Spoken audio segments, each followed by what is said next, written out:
Does any part of you kind of feel bad about throwing Hancock out there on the third day after taking the first two games?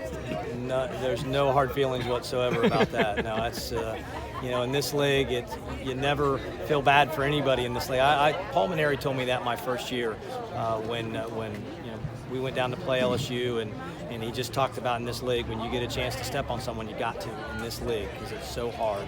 And we felt really good about our chances today with Emerson on the mound. He's so good. They came out in the first inning swinging the bat, and it kind of made him mad. He was ticked off in the dugout after the first inning. He really bared down, and it's good to see him knock the rust off a little bit. Last week at Auburn, he pitched well, but it wasn't up to his standards. And we kind of knew that last week. We were expecting to see a little bit better version of Emerson, and we saw it.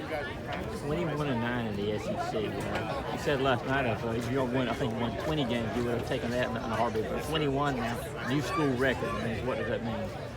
Well, again, we won 18-12 last year, and we were really excited about it and got a national seed at 18-12. So we're an absolute lock to be a national seed at 21-9. We set a program record. I think 1993 is the first year we started playing 30 games in this league, and we've never won 21 games. And there's been a lot of good clubs.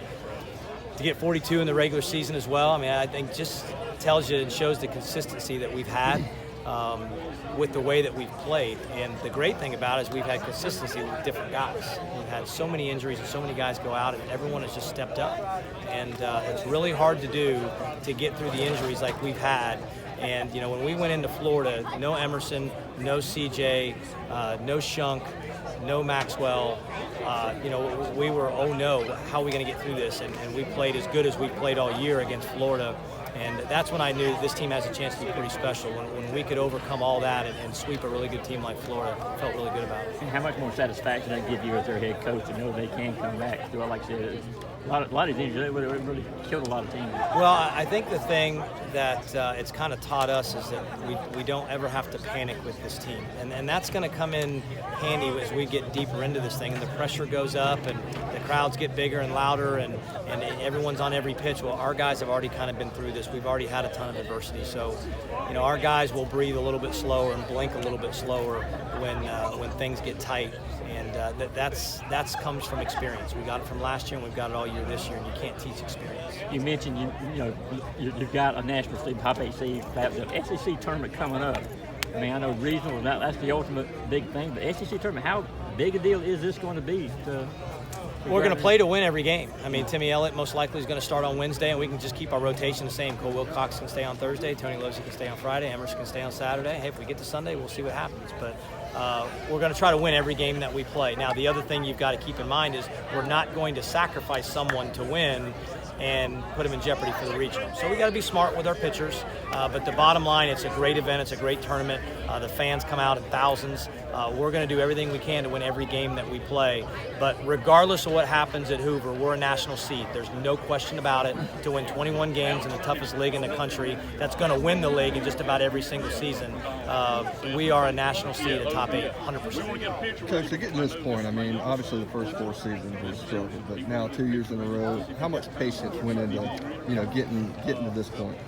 I don't know if much patience went into it all. I tried to put on a good face for all you guys, and that's probably the hardest thing. I was thinking about it yesterday when I was walking back the hallway to do my radio show after the win, and just had a flashback of the hundreds of time, or the 100 or so time that I walked back there really upset and disappointed. But you got to put on a brave face, and you got to say the right things, and you got to keep pushing your guys and challenging your guys and coaching and trying to stay positive. But it's hard. When things don't go your way, it's difficult. But especially these older guys, the juniors and seniors, have been through it. They know what it's like to be on the other side, and that's what makes it satisfying, is to watch those guys have success, to see this program have success on a national level. That's what we all wanted to do. That's what we all said we were going to do from day one. It's taken some time, but I'm grateful. The best word I can use is grateful that Greg McGarity had the trust and patience in me to allow me to continue to be the head coach, allow this staff to be here, and just let us coach. And that's paid off. And he deserves a lot of credit for trusting us, and I hope people give it to him because he deserves it. Getting back to Emerson, one more time. 9 of his 12 starts, he's given up 0 or 1 run. Have you ever been around a starter or a pitcher like that, you can just count on to that degree? He's as good as anyone I've ever had. I mean, that's a given. And I've been fortunate to coach some really good ones, but I mean, it's explosive stuff. He's got a chip on his shoulder. You saw he gave up the one hit to Auerbach, and he was so mad. He was so angry. He made a bad pitch and left it up in the zone. He gave up a hit, and he's angry when he gave up a single when he's winning 6-1. That's just the competitive drive that he has. That's why he's going to have so much success moving on for the next 15, 20 years, because he works so hard. He's really talented. He was mad again at me. He wanted to stay in the game. And I told him, that's okay, you can be mad at me again, that's all right. They're mad at you a lot this year. That's all right, that's all right. We're protecting him. It was the right move to get him out of there. And again, Glover throwing like that, I mean, that's 2 times in a row. We need him, and we needed Goody to get out there and do that, because we're going to need all those guys when we get into postseason. So he wanted to stay out, but he understood it, and he gave me a little smile a little bit later. But it's okay to be a little bit mad at me. My job is to allow those guys to be mad at me every once in a while. It's all right.